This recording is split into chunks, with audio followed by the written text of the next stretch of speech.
In the name of God, Father, Son, and Holy Spirit. Amen.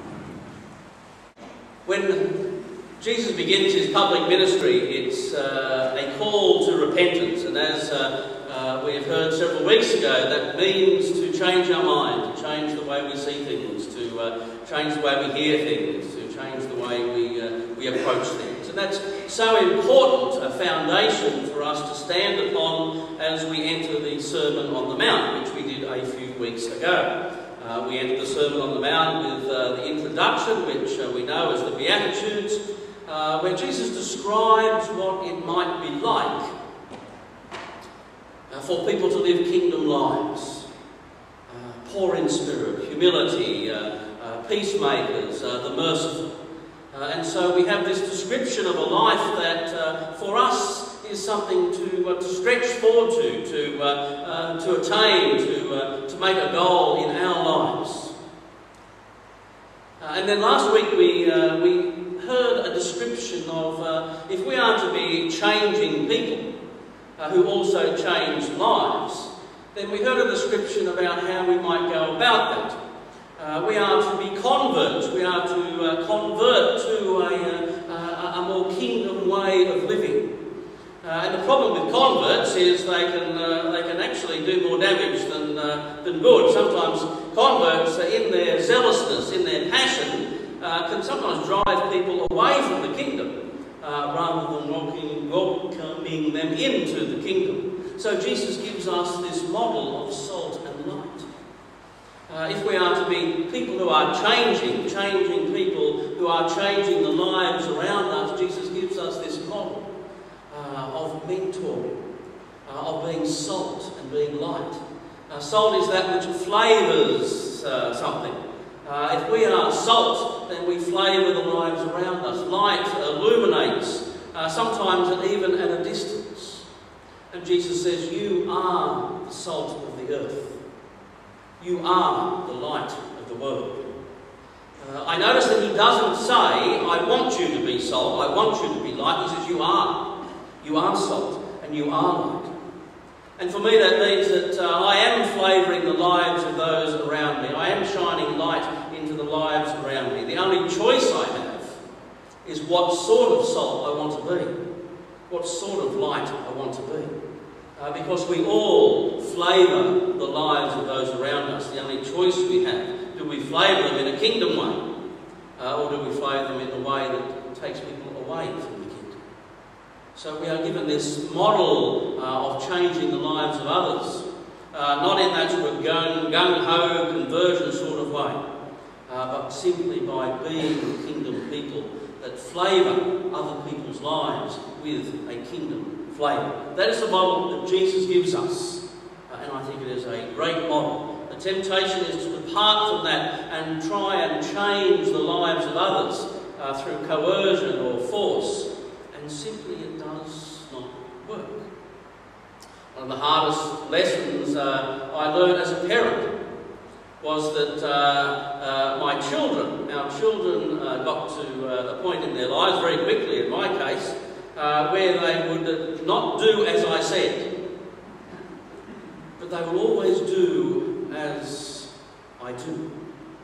And that is what salt's all about. We will flavour the lives of our children by our own actions. They will do as we do. One of the great delights in watching my granddaughter grow up is that she's now at that stage where she's copying absolutely everything we do. So we go like that, she'll go like that. Go like that, you go like that, we go like that, she goes like that. But that's what salt does. It simply flavours the lives of those around us. She will get to a stage where she stops doing as we tell her. But she will never get to the stage where she stops doing as we have done. Salt and light is the model Jesus gives changing people to change lives. And so then we come to today's Gospel, where Matthew picks up, obviously, the Ten Commandments, the theme of the Ten Commandments. You have heard it said of those in ancient times, you shall not murder. And we go on in next week's Gospel to talk about you shall not commit adultery. And Jesus picks up these themes of the Ten Commandments. Now, he is in no way taking away from the validity of those commandments. In fact, he wants to go even deeper. He says, you shall not murder, and whoever murders shall be liable to judgment. So he's holding up the Ten Commandments as worthy of keeping. But I say to you, if you are angry with your brother or your sister, you are liable to judgment. And what he's doing there is saying that in this new covenant, we don't throw out the old law, but we are much more interested in the spirit of that law, in the depth of that law. So Jesus is exploring what makes us murderers, and that is anger. Now, of course, there is nothing wrong with being angry. I get angry every day, in one way, shape or form. It is what we do with that anger that is important. The psalmist says, be angry, but do not sin. There's a wonderful interview between Michael Palin, who's one of the old Python guys who does those travel logs around the world. He's interviewing the Dalai Lama. The Dalai Lama, of course, is known for being a man of deep contemplation and deep peace and all of those things. And Michael Palin says to the Dalai Lama, do you ever get angry? The Dalai Lama says, oh yes, I got angry last night in a dream. So we can get angry. We can get angry, but it is what we do with that anger is what is so important. And so Jesus is drawing our attention that not only should we not murder, but we should think of that which causes us. And of course, to destroy the life of another comes from things such as resentment and anger and jealousy and all of those sorts of things. Greed.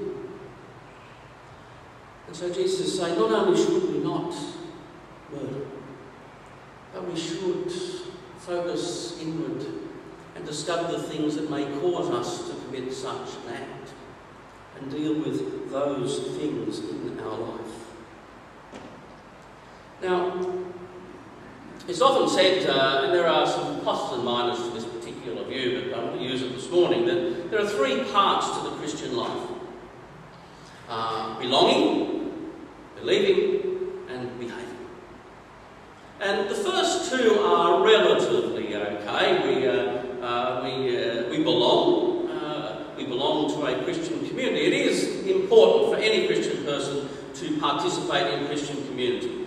People say you can be a Christian without going to church. Well, that's kind of not true, because part of the Christian life, part of the Christian journey, is about functioning in a community. St. Paul says very clearly, do not neglect to meet together.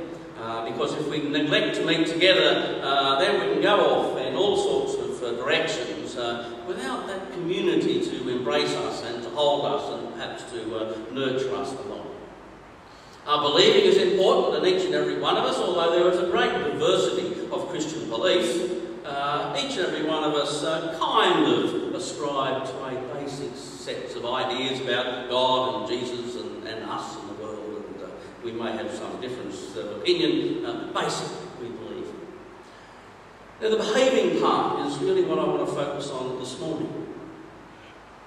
And it is easy and perhaps a trap to fall into, to think that Christian behaviour is just ascribing to a certain set of moral principles. It is that, but it is so much more, as Jesus tries to fill out in the Sermon on the Mount. You have heard it says, do not murder. In other words, subscribe to that particular moral imperative.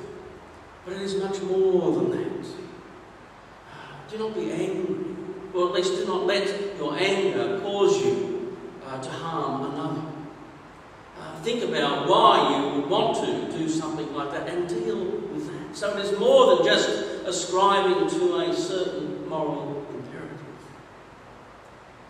So behaving is not just keeping a set of rules. And often, sadly, that is where Christians stop with their behaving stuff.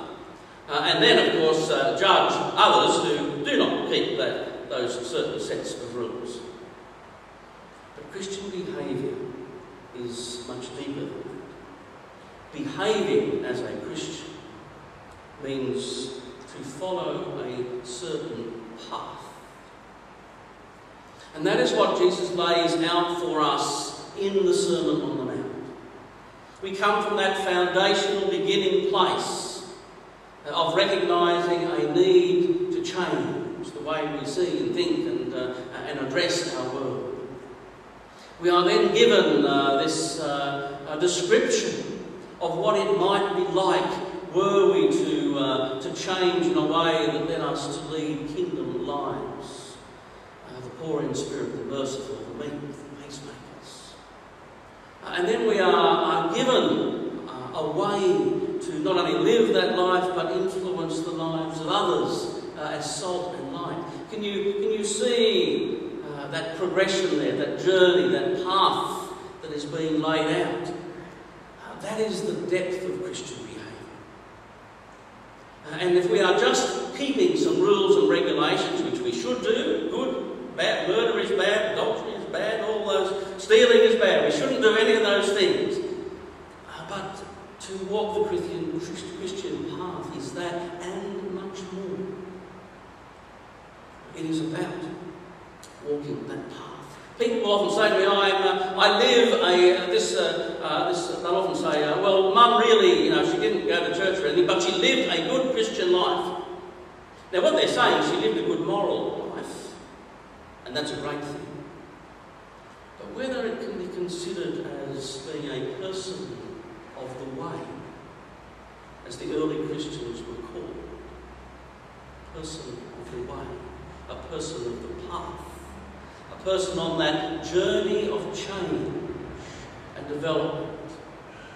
As Cardinal Newman, just being beatified by the Pope, started his life out as an Anglican priest, and converted to Roman Catholicism in the 1840s. Cardinal Newman said to grow is to change, and to be perfect is to change often. To grow is to change, and to be perfect is to change often. And what that indicates is that the Christian journey is that of a path.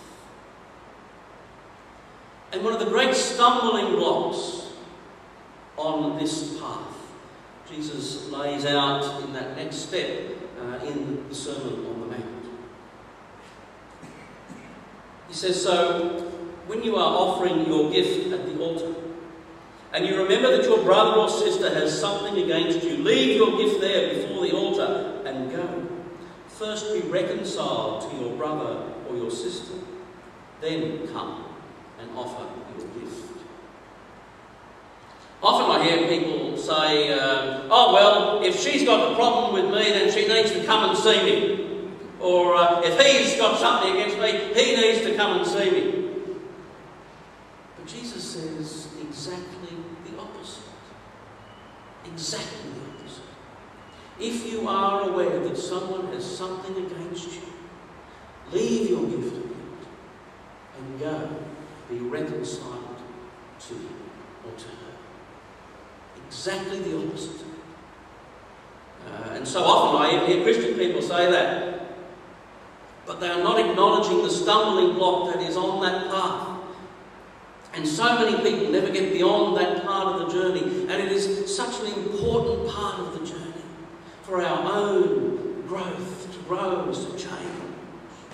For our own spiritual journey, it is when we can leave our gift at the altar and go and be reconciled. Now sometimes that may not happen. Sometimes that person may not want to be reconciled, but that is not the issue.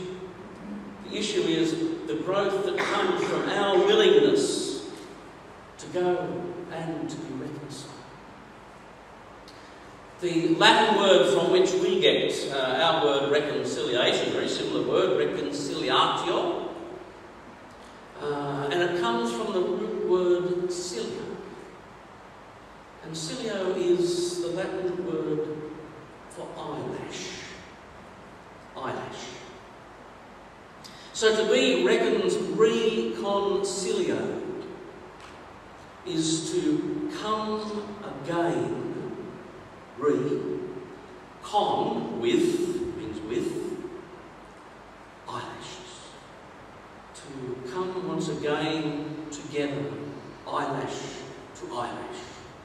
That is what the word reconciliation literally means. To come together once again, eyelash to eyelash. I think one of the more graphic examples of that is the Maori way of greeting, although hongi, which is the word, means to share breath. It is still very much an example of reconciliation, of coming together, eyelash to eyelash. And to do that is to be totally vulnerable, to just have eye to eye, breath to breath. And it is when we can do that with another, when we recognise that somebody has something against us, whether it be real or valid or not, is irrelevant. It is our journey to that person and back again that changes us. It is our journey to that person, to meet them eyelash to eyelash,